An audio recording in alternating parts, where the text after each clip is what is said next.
कहानी की शुरुआत एक प्रेमी जोड़े से शुरू होती है। लड़के का नाम जीवा जबकि लड़की का नाम सू था। ये दोनों काफी समय से एक दूसरे को डेट कर रहे थे और एक दिन दोनों की शादी हो जाती है। जीवा फोटोग्राफर था और वो शादियों में तस्वीरें खींचता था। सू एक एयर होस्टेस थी, जिस कारण वो कई दिन घर से बाहर रहती थी। दोनों की जिंदगी अच्छी चल रही थी और दोनों ही अपनी जिंदगी से बेहद खुश थे। एक बार जीवा एक शादी में तस्वीरें खींच रहा था। उसके साथ उसके दो सहायक भी थे, जिनका नाम हैरी और मेसन था। शादी लगभग पूरी हो चुकी थी और जीवा की टीम ने सभी तस्वीरें खींच ली थी। जीवा की टीम जब वापस जाने वाली थी तो एक लड़की चाहती थी कि हैरी उसके फोन से उसकी तस्वीरें खींचे। हैरी जल्दबाजी में कैमरे वाला बैग पानी के किनारे रखकर लड़कियों की तस्वीरें खींचने लगता है। इसी बीच एक शरारती लड़की बैग को पानी में गिरा देती है। इस बैग में वही कैमरा था जिससे शादी की तस्वीरें खींची गई थी। पानी में गिरने से कैमरा भी खराब हो गया था और वो कार्ड भी जिसमें शादी की तस्वीरें स्टोर थी। हैरी की जल्दबाजी ने सब कुछ बर्बाद कर दिया था। मेसन उस पर बेहद गुस्सा था, लेकिन अब कुछ भी नहीं हो सकता था। अगले दिन शादी वाला परिवार जीवा पर मानहानि का केस कर देता है। इस केस के कारण जीवा का पूरा स्टूडियो बिक गया, जिस कारण वो उदास हो गया। सू का काम अभी भी ठीक चल रहा था, जबकि जीवा घर में रहने लगा था। वो अब घर के ही काम कर सू की मदद करने लगा था। कुछ दिनों बाद जब सू एयरपोर्ट पर थी तो उसे एक मैगजीन से पता चलता है कि जीवा का सहायक मेसन एक मशहूर फोटोग्राफर बन गया है। वो अभी मैगजीन देख ही रही थी कि इसी बीच कैप्टन सीरा भी उसके पास से गुजरता है। सीरा सू की खूबसूरती पर फिदा था और वो सू का ध्यान भी खींच लेता है। उधर जीवा को भी फोन के जरिए पता चल गया था कि उसका सहायक मशहूर हो गया है। वो उसके पास जाकर उसे बधाई भी देता है। धीरे धीरे जैसे जैसे दिन बीतने लगे, जीवा और सू के बीच झगड़े शुरू होने लगे। सू चाहती थी कि जीवा कोई नौकरी करे, लेकिन काफी कोशिशों के बाद भी जीवा को नौकरी नहीं मिल रही थी। धीरे धीरे सू का ध्यान जीवा से हटकर कैप्टन सीरा की तरफ बढ़ने लगा। सीरा तो पहले से ही सू का दीवाना था और वो साला मौका देखकर उसे घर भी छोड़ने लगा। जीवा को ये बात पसंद नहीं आती कि सीरा उसकी बीवी को घर तक छोड़ने आए। वो सू को सीरा से दूर रहने को कहता है, लेकिन सू हर बार कोई बहाना बना देती। जीवा जब भी रात को उसके करीब आने की कोशिश करता तो सू थकावट का बहाना बनाकर पहले ही सो जाती। ऐसे ही एक रात जब सू सो रही थी तो जीवा उसका फोन चेक करने लगता है।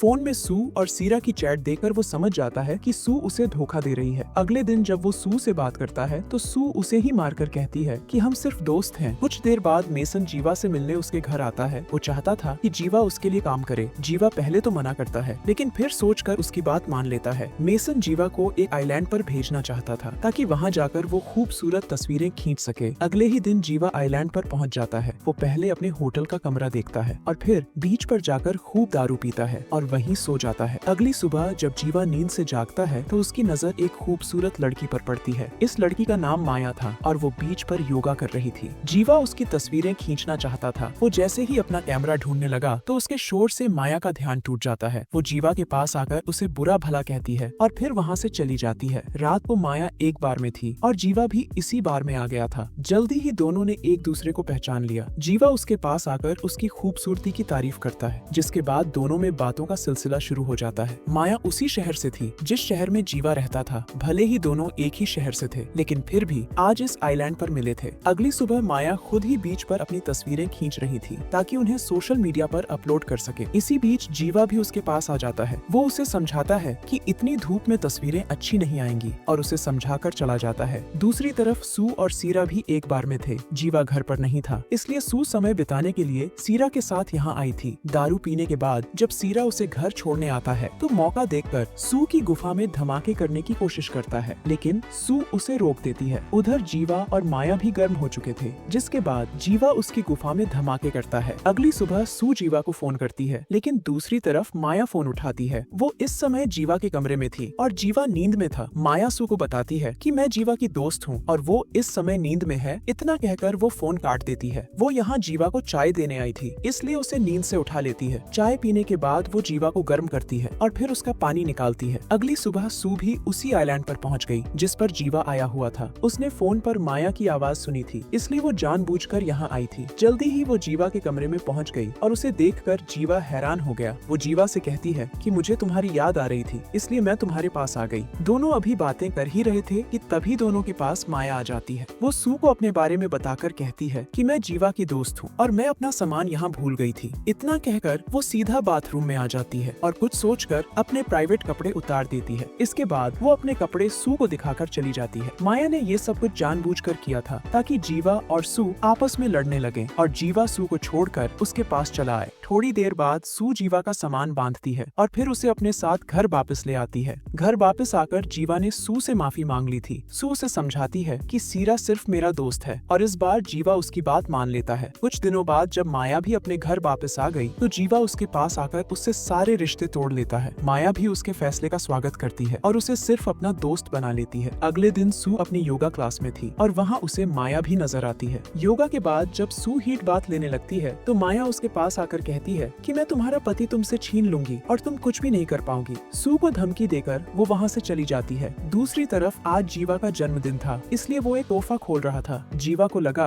कि सू ने उसे तोहफा दिया है, लेकिन सू का तोहफा तो उसके हाथ में ही था। जल्दी ही दोनों समझ गए कि ये तोहफा माया ने भेजा है, जिसके बाद जीवा तोहफा वापस करने माया के घर आता है। घर में उसे माया जख्मी मिलती है। माया उसे बताती है कि मेरा पति मुझे मारना चाहता था, लेकिन तुम्हें देखकर वो साला यहाँ से भाग गया। उधर सू एक टैटू शॉप में पहुँच गई थी और वहाँ सू की मुलाकात माया के पति से होती है। माया के पति का नाम विल्सन था। वो सू से कहता है कि मैं माया का पति हूँ, मैं तुम्हें और तुम्हारे पति को पहचानता हूँ, क्योंकि आजकल माया तुम्हारे ही पति के पीछे पड़ी हुई है। उसकी बातें सुनकर सू हैरान हो गई और विल्सन उसे माया की सच्चाई बताने लगा। दरअसल माया एक सिरफिरी लेडी थी जो हर साल अपना लवर बदलती रहती थी। उसे जो भी लड़का पसंद आता था वो पहले उसका घर तोड़ती और फिर उसके साथ मजे करती थी। इसके बाद जब माया का मन भर जाता था तो माया लड़के को मार देती थी। माया की सच्चाई जानकर सू के तोते उड़ गए। उधर माया जीवा को गर्म करने की कोशिश करती है, लेकिन वो उसे रोक कर कहता है कि मुझे नहीं पता था कि तुम शादीशुदा हो, मैं नहीं चाहता कि तुम अपने पति को धोखा दो। और इतना कहकर वो वहाँ से चला जाता है। कुछ देर बाद माया सीधा विल्सन के पास पहुँच गई और वो उसे जान से मार देती है। उसे अब जीवा से प्यार हो गया था, इसलिए उसने उससे शादी करने का मन बना लिया था। कुछ दिनों बाद जीवा मेसन के साथ एक शादी की तस्वीरें खींच रहा था। इसी बीच उसे सू का फोन आता है। सू उसे बता रही थी कि मैं घर आ चुकी हूँ, जबकि इसी बीच माया भी उनके घर में आ चुकी थी। इधर सू जीवा से बातें कर रही थी और उधर माया आगे बढ़ रही थी। बात करने के बाद जब सू फोन काटती है तो माया उसे बेहोश कर देती है। शादी पूरी होने के बाद जीवा भी घर आ गया था। वो जब अपने कमरे में आता है तो उसे कमरे में माया नजर आती है। माया ने सू को बांध रखा था और उसके हाथ में गन थी। माया सू को मारकर जीवा से शादी करना चाहती थी। जीवा उससे गन छीनने की कोशिश में जख्मी हो जाता है। जीवा को जख्मी देखकर माया भी घबरा गई।